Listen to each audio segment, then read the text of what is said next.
Skuadra e voleybollit të femrave në Pogradec po zhvillon një sezon historik. Pas triumfit të arritur pak ditë më parë në Kupën e Ligës Gjergj Kastrioti, këtë të premte vajzat pogradecare kanë fituar dhe Kupën e Republikës, duke mposhtur në finale ekipin e Tiranës me rezultatin 3-2. Finalja ka dhuruar emocione të forta dhe rivalitet deri në pikën e fundit në një përballje të luftuar në 5 sete. Ndeshjen e nisi më mirë Tirana, e cila fitoi setin e parë me rezultatin 18-25. Megjithatë, Pogradeci reagoi menjëherë duke përmbysur rrjedhën e lojës.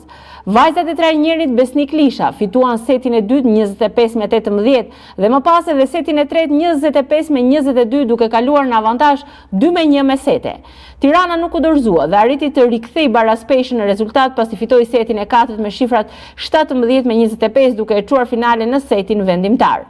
Në setin e 5 dhe final, pogradecarët treguan me më shumë qetësi dhe vendosmëri duke triumfuar me rezultatin 15-11 dhe duke fituar krejt takimin 3-2.